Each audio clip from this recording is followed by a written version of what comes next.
यही काम कर रहे हो शुरू से? हाँ। इसमें जिंदगी ठीक से चल जाता है? हाँ। अब क्या करें भैया, हाँ पेट के कारण क्या नहीं करने पड़ता है बता।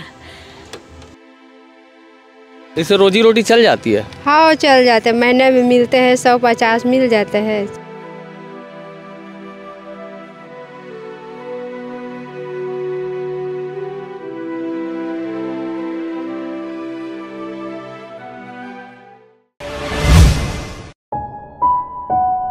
जीवन उतार चढ़ाव का नाम है और जो सड़कें हैं, आप मेरे पीछे भी जो सड़क देख पा रहे हैं उसमें भी एक चढ़ाव है। हम इस तरफ उतर रहे थे और वो ढलान की ओर थी, लेकिन ठीक हमारे विपरीत एक महिला जा रही थी जो अपने साथ एक रिक्शा लिए जा रही थी और स्वच्छ भारत मिशन के तहत कचरा उठाने का काम करते उनकी रोजी रोटी चलती है।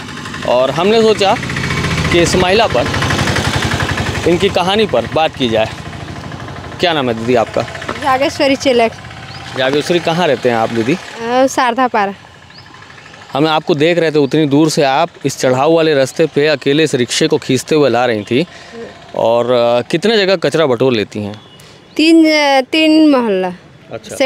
6, 7, 8। अच्छा। घर में कौन कौन है आपके? हस्बैंड है, बच्चा है 3। अच्छा। बच्चे पढ़ने जाते हैं? हाँ। और हस्बैंड क्या काम करते हैं पतिदेव? हॉस्टल में। हॉस्टल में करते हैं। आप ये काम कब से कर रही हैं? 2-3 साल हो 3 साल हो गए। ये काम ही क्यों चुनती हैं आप? और कोई काम, दूसरा काम नहीं मिलता? मिलता है, फिर भी चल लेते हैं। इसमें 3 साल पहले इसी में आए थे। इसके पहले क्या करते थे आप? पहले गांव में रहते थे, खेती किसानी करते। खेती किसानी? तो खेती किसानी कहाँ गई अभी? अभी नहीं कर रहे हैं। नहीं कर रहे हैं? तो खेती क्यों छोड़ दिए फिर? अच्छा नहीं लगे तो छोड़ देंगे। हाँ। इससे रोजी रोटी चल जाती है? हाँ चल जाते हैं, महीने में मिलते हैं 150 मिल जाते हैं, चल जाते। ये जो रिक्शा है ये नगर निगम दिया है? नगर ने बीएसपी वाला है ठेका। अच्छा, बीएसपी वाला, बीएसपी में है ठेका श्रमिक को आप? हाँ। अच्छा। तो कलेक्टर रेट पे भुगतान होता होगा आपका? हाँ हर महीना हो जाता है। मिल जाता है पूरा पैसा? घर चल जाता है उतने पैसों में? अब क्या घर में चलाना पड़ता है। और कुछ बताइए जागेश्वरी, कहाँ कहाँ से कचरा बीनती हैं, कितने सेक्टर जाती हैं और कितना किलोमीटर चलती हैं? रोज़ तो ये आते हैं सर, हमेशा रोज आ जाते हैं, फिर ले जाते हैं, फिर तीरथ फिर ले जाते हैं। उसके बाद ट्रैक्टर खाली नहीं हुआ फिर तो सुबह खाली करते हैं। दिन भर में कितना घंटा का ड्यूटी रहता है आपका? अब हमारे सुबह 6:30 बजे से 4 बजे थे, 3 बजे थे, देख के 3 बजे तक 4 बजे तक रहता है। उसके बाद घर जाती होंगी, फिर घर का काम देखती होंगी? हाँ घर के काम, खाना बनाना, बच्चों को स्कूल भेज रहे हैं ना? बच्चों को? हाँ। हाँ। कौन कौन सी क्लास में पढ़ रहे बच्चे? एक जन 7वीं, एक जन 5वीं, एक जन 4वीं। हाँ। कुछ और अच्छा चाहती हैं सरकार से कि आपको एक अच्छी वाली गाड़ी दे दे ताकि उससे चलाने में आसानी हो जाए? बैटरी वाली आजकल गाड़ी कई लोग को दे रहे हैं। बोले हैं तो सर 2 झंडे दे, इसी के कहता नहीं दे सर, मना आता है, अकेला चलाते हैं, क्या करें? अकेला चला देते हैं। बैटरी वाली गाड़ी नहीं मिलती आपको? नहीं मिले, कोई नहीं दे है। तो चलते चलते हमने सोचा कि जागेश्वरी की कहानी, ये हमारी बहन जैसी हैं, इनकी कहानी आप तक पहुंचनी चाहिए। और हम इस रास्ते से जा रहे थे और उन्हें ऊपर गाड़ी चढ़ाते हुए, इस गाड़ी को काफ़ी लोड है, इस गाड़ी में कचरे पूरे मोहल्ले के इन्होंने इकट्ठा किया हुआ है। इस गाड़ी को, ये लोड को ऊपर चढ़ाते हुए, खींचते हुए, अपनी मेहनत से, अपने दम से, पसीना बहाते हुए जा रही थी। तो हमने अपनी गाड़ी रोक दी। गाड़ी रोक कर इनसे सोचा कि इनसे बात कर ली जाए। जागेश्वरी, सरकार से कुछ कहना चाहती हो आप? क्या कहाँ से क्या कहाँ ले बता। तो ये एक सीधे साधे व्यक्ति की शख्सियत का भोलापन है और इस तरह से मेहनत और इस तरह से आत्मा ईमान की कमाई करने वाली एक कहानी। और ये कहानी आपको कैसी लगी ज़रूर बताइएगा।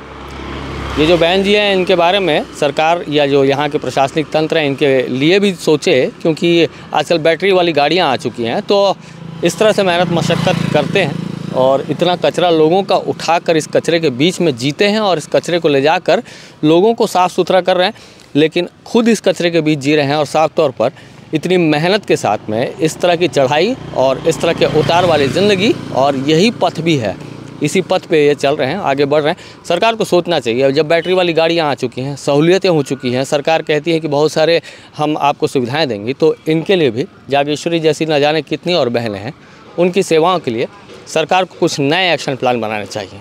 जीवन के उतार चढ़ाव वाले रास्तों पर हम आगे बढ़ ही रहे थे कि एक तरफ हमारे लिए ढलान थी और सीमा जी के लिए, सीमा बहन जैसी हैं हमारी, वो भी कचरा उठाती हैं, वो उनके लिए चढ़ाव भरा सफ़र था।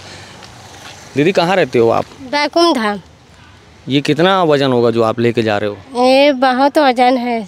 बहुत वजन है। इसको उठाते भी हो लोगों के घर से? कहाँ से उठाते हो? ये पूरा सेक्टर 3 से 1, 2 मैं क्या बोलते यहाँ महिला नहीं रहता है मेंटल हॉस्पिटल, वहीं से पूरा उठाती हूँ। अच्छा, पूरा उठाते हो, खुद ही डालते हो? नहीं, और हम लोग डालता है भैया, हम लोग नहीं डालते हैं। अच्छा, पहले डालते थे, अब नहीं डालते हैं। अच्छा, रोज ये कचरा ले जाते हो? कितना किलोमीटर चलाते हो ये साइकिल को, गाड़ी को, रिक्शा को? हम लोग को वहाँ सेवा नेट में ऑफिस है यहाँ 4 में, वहाँ से खींचते यहाँ लाते हैं। फिर इधर से फिर ले जाते हैं।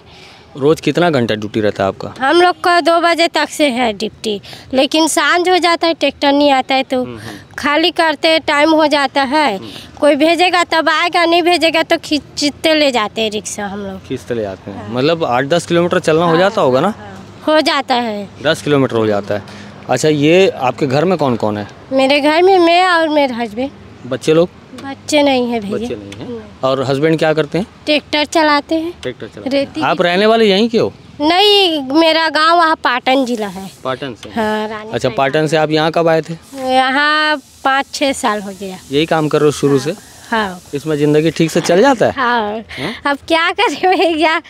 हाँ, पेट के कारण क्या नहीं करने पड़ता है बता।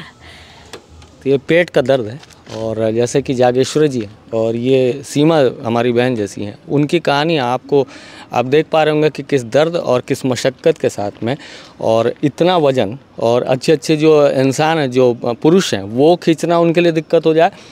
अच्छे अच्छे जगहों से बटोरते हैं, लेते हैं, उसके बाद में 8 से 10 किलोमीटर का सफ़र करते हैं और सारे घरों के कचरों को ले जाकर एक डंप यार्ड है वहाँ पर डंप करते हैं।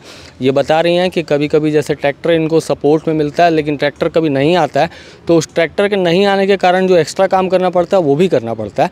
तो पेट एक ऐसी चीज़ है जिसके लिए सब कुछ करना पड़ता है। तो इस तरह की एक कहानी सीमा जी और सीमा बहन हमारी, वो इस तरह से भी ज़िंदगी गुजर बसर हो रही है उन लोगों की, और ऐसी न जाने कितनी और कहानियाँ। हो सकता है हम आगे थोड़ी और बढ़ जाएं, तो हो सकता है कोई और बहन हमें इस तरह से मिल जाए काम करते हुए।